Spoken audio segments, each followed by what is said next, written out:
Alright, so I am about to do a quick tutorial on Bart's Nightmare on Super Nintendo. There is a pretty good tutorial out there, but we're about speedruns, so we're going to try and make this nice and quick. This game, the goal is to get 8 pages, and there's various ways to do that. I'm going to probably cut in random footage from one of my runs, so that way I don't have to pretend that I can do this all in one shot right off the rip, and we'll just explain things, show everything, and we'll be on our way. Right off the rip, you're going to want to press start, and there's no menu, so that's when your timer starts. Hit start, and you're going to go right. You're going to pick up a page, try and hop over a couple mailboxes, and hopefully you'll get a soda. That soda is used to spawn a page later, but we'll explain that when the time comes. So pretty much you press start and you go right.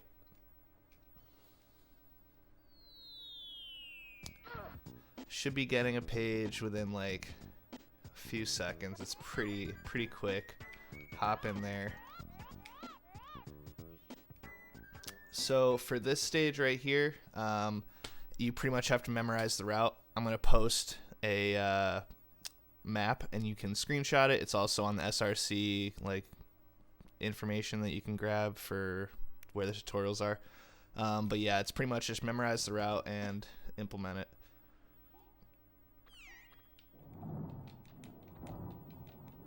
You can vary a little bit as long as you hit the correct blocks that you have to hit, then you're good. I goofed it up a little bit, but it's okay. As long as you know which blocks you have to hit in order to raise up the other blocks, you'll be in good shape.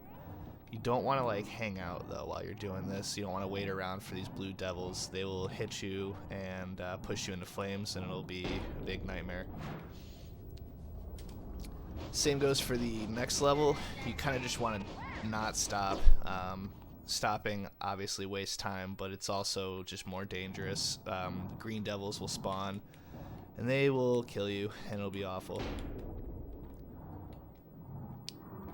Want to scroll the screen for Maggie to spit out that pacifier. I kind of goofed that up as well, but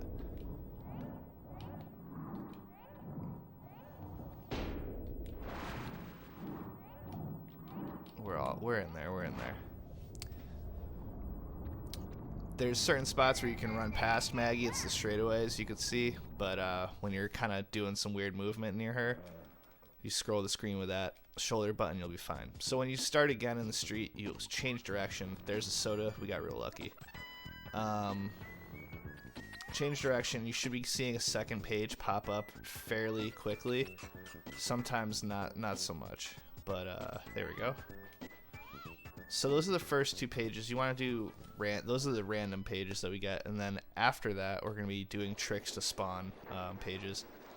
So this is pretty sketchy. It's one of the more scary levels in the run, but what you're going to do is you just watch out for these guys with the grenades and just attach and blow these guys up. If you blow up a guy that's a red grenade guy, like this guy, he'll then make these guys explode. So if you get that one and you have 2 spiked helmet guys on screen, and you manage to explode them with a red grenade guy, you're doing pretty well on this level, which it's a nice little time save.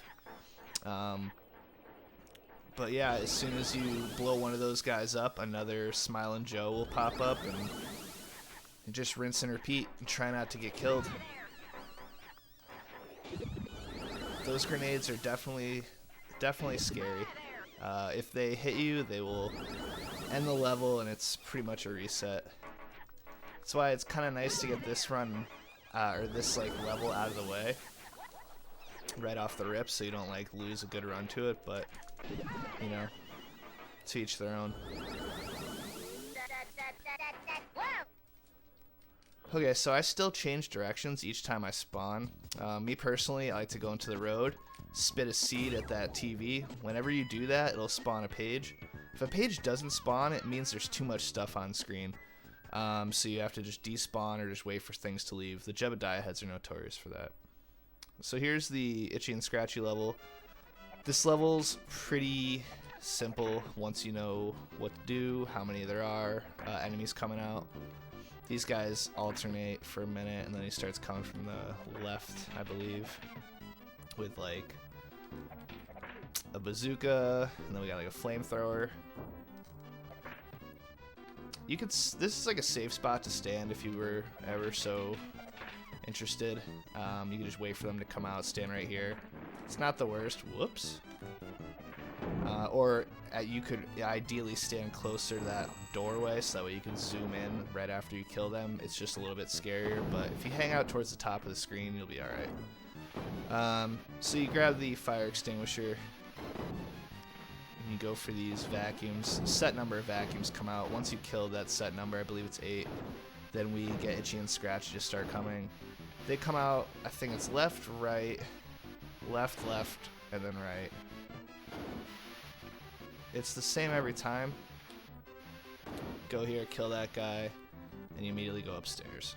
So Itchy and Scratchy come from the same side every time. It's worth learning that direction they come out for sure, especially in the second Itchy and Scratchy level. These vacuums are a little sketchy if you're not on like the right plane. Your plunger gun might miss them. These guys come left, right, so you just alternate. This level becomes a bit of a snooze once you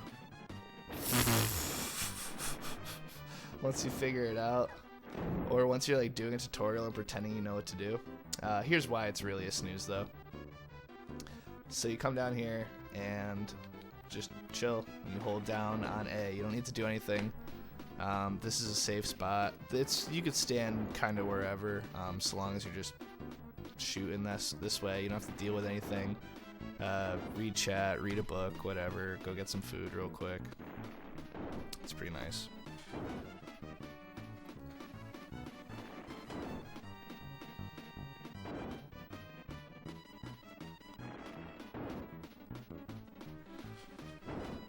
So after this, we're gonna end up going left, and we kind of go for whatever comes our way. I do the TV trick first because it's almost a guarantee that when you walk in the street, a TV is gonna spawn. We're gonna go with whatever comes our way. If an old lady's walking on the street, if you spit bubblegum in her face, it'll spawn a page. We might do that. We might do Turn Into a Frog by Lisa and then get a saxophone if that comes our way. This game's random is all hell, so you just gotta go with the flow every time. Don't want to touch him. He'll put a little school suit on you and make you go real slow. Those Jebediah heads are the worst. They eat up a lot of memory, it seems, and things do not spawn when they are around. We want stuff to spawn. We're looking for just about anything. One strat, if you see a bunch of Jebediah heads on the screen, is to just take a hit from them and they'll just zoom away right after. It's honestly not a bad strat. There's good runners that do that strat, and it seems to work. Alright, so there's an old lady. That's why this game is rough. So we bubblegum her in the face, as you can see. It's a little bit too much on screen. We got Jebediah heads, perfect example. So Jebediah heads just eating up what the game like can put out on the street. There we go. Get rid of one of them, spawn a page. That was from the old lady bubblegumming her in the face.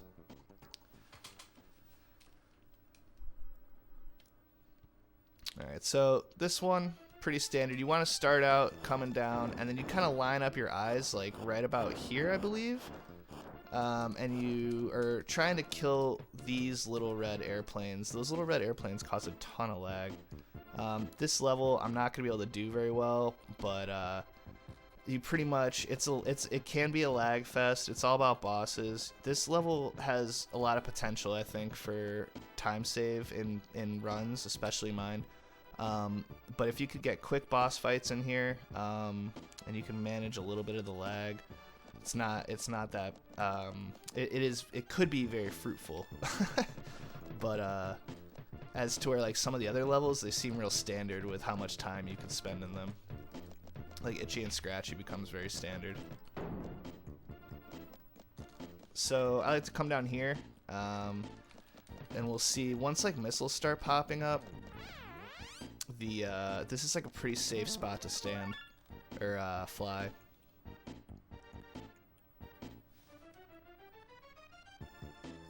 Wait for Nelson. I like to get Barney to come out a little bit, because sometimes when he goes right off the screen, like, it's kind of a pain to, like, get a bunch of shots off on him.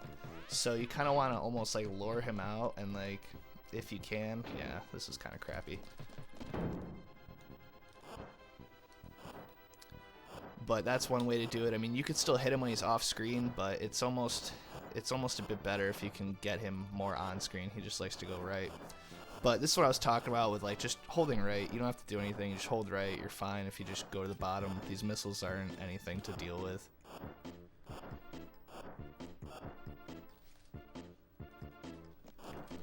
Alright, so for this fight, I tend to, like, go, like, right in the middle and just lure out these missiles and just mash my shoot button, and it's fine. It can get you. If he hits you, it does like half your health, so it can be pretty bad if you die in that, but if you just kind of hang out in the middle, hover up and down, it shouldn't be too bad. You have to do that twice. So here's the radioactive clouds. There's a couple different routes you take. I'm just going to show you the one I do. I tend to go up. I try to shoot up and get rid of some of these airplanes because they like to lag everything, especially with these missiles. So I like to shoot up and it'll kind of arc and go down. Okay. And then just go straight down.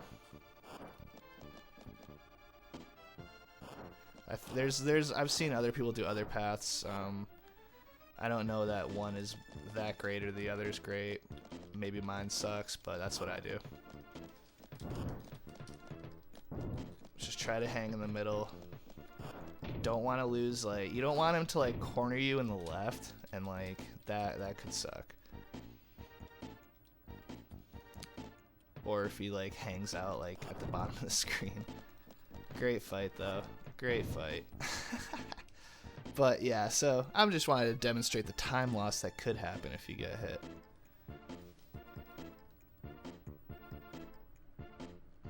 So, again, you're hanging out at the bottom of the screen. Real simple. We're going to be coming up on Mr. Burns' fight. Mr. Burns' fight, I use kind of an audio cue, and it's a rinse and repeat kind of pattern that you do. He's going to be flying an airplane, and you're going to hear him shoot. I tend to go to the top of the screen. When I hear him shoot, I start shooting and go down. So, down. Down. And that way you're below his bullets, and you should be safe. You could do kind of this thing, like try to like get a few more shots up in the air. So like, it's kind of tricky. Top runners will do it for sure. It's a pain, but if you aim it right, you can get a few like extra hits on him, and it's kind of nice.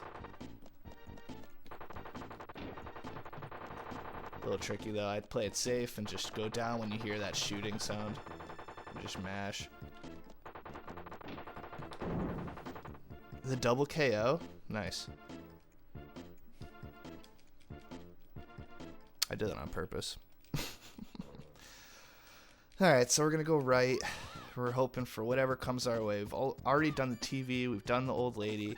We've got some options. We've got the bully. Also, fun fact, in case you didn't know, you can control this bubble when you blow it out. You can hold the bubblegum button, and it'll then, like, you move it with the D-pad, and you can put the bubblegum wherever you want. We only have one Z left. Am I worried? Slightly.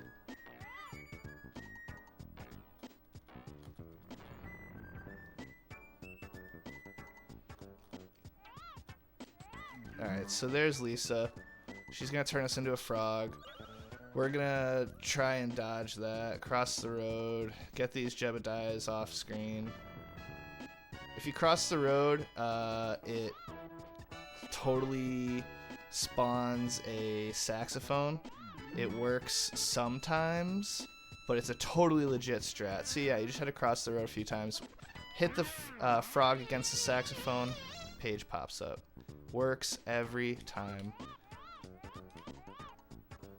We'll do Itchy and Scratchy too.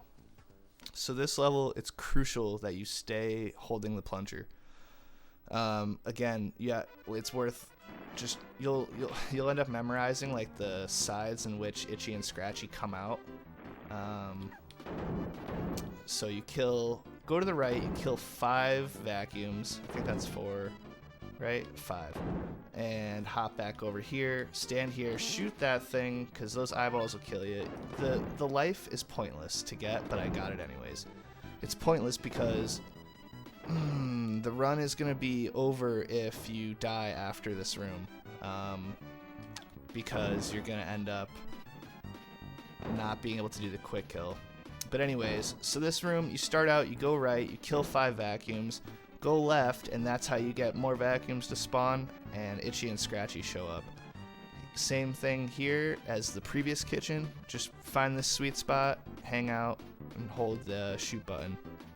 The important thing to remember with this room is that once that hammer disappears, it means the room is about to transition to the next room. You're going to be holding right, and then once you go under the eyeballs that shoot out from the grandpa's painting, right, you turn left and shoot, and that's where the first enemy is going to come out. If you don't do that, you're going to get hit, and it's going to be run over. So it's very important. It's an easy thing to forget, but hold right, and then you're going to turn quick left, and you're going to alternate. It's going to be the same pattern every time. So hammer disappears, holding right, go under that, shoot, left, right, and then it's all left, so you can just hang out and hold it on left. We're going to go into the basement. We got to kill 8 vacuums, and then Itchy and Scratchy start popping up. Don't want to get hit because the furnace quick kill is crucial for this run. So be careful, kind of inch your way right, and kill 8 of these things.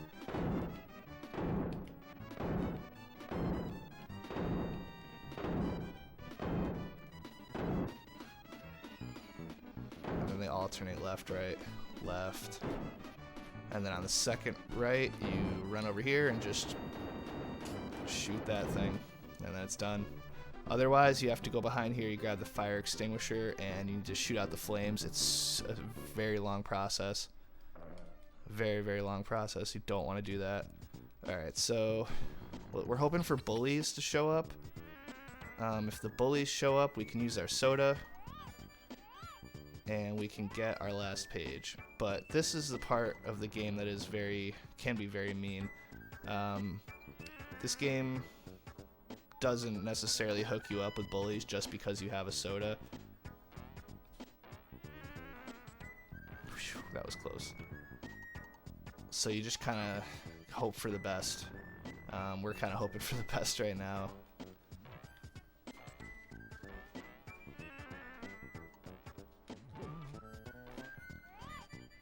Oh, we got a random page.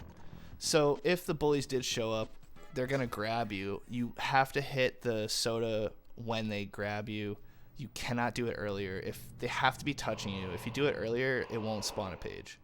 So anyways, this level, it's quicker technically if you hold left and then kind of like the way this works is lasers are done with your buttons and the flames are done with your D-pad, right? So your down D-pad will shoot that fireball, your right will shoot that, and then up will shoot that. Now you have your X button will do that laser beam, which is good for the airplanes.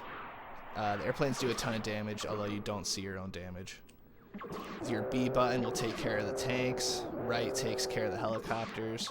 The reason why you hold left, though, for this is if you were to walk forward, there's buildings that you can crunch and explode everything on screen. And I believe that interrupts the flow of the enemies coming out. It's like the same amount of enemies every time. So if you like mess with like their spawn rate by doing a screen clear, it ends up being a bit slower. Alright, we're taking a ton of hits right now. But hopefully everything will be okay. Fingers crossed. Alright, so yeah, we made it to the final 4. Once you see these 4 airplanes, you know you're in the clear. So I'm going to show you how I do this. I'll try and explain how others tend to do it. I kind of play it safe. you pretty much go up and hope for the best. People are gonna be throwing stuff down. This is all random. Some people believe that because the TAS moves right up here, that if they move right, it's gonna do something like help out the RNG. I'm not convinced of it because I don't have any faith in this game, but that's just me. Oh, taking another hit. Okay, so you might have been able to get past Mothra or Mamra. I like to try and wait it out. Sometimes it's random, or you could alternatively go here, and once she passes that lip, she'll go away. The thing that sucks about that is if that UFO hits you, you could it'll end the level for you and boot you out to the street. So you don't want to be hanging out on the side for long at all. Just long enough to like get her out of there. That's not done by everybody. Some people would not do that. That's fine. The thing that you don't want to do though is you don't want to climb up that gutter, because climbing up that gutter, it takes so long, and it's a terrible idea. It's just used for a quick dodge if you're going to use it at all. We're going to be approaching Homer, so there's a couple ways you could do this. You could wait for him to punch down at you and then go up just like that, or he could punch down and you can move to the other side and then go up. But I like to wait till he punches and he pulls up, and then you go up as he pulls up, and then you just mash your buttons, and that's it. And the time ends as soon as the screen lights up a little bit and you could see the 8 pages and Bart sleeping at his desk. That's pretty much Bart's Nightmare. It's a pretty straightforward game. I think a sub 20 run is pretty good. And sub 21 run means that you probably got the quick kill on the furnace, and that's the key to that. Anything under that is insane in my opinion, because this game is very random. It's mean, it's brutal, but hopefully this helps somebody. So good luck out there, and yeah, thanks for watching.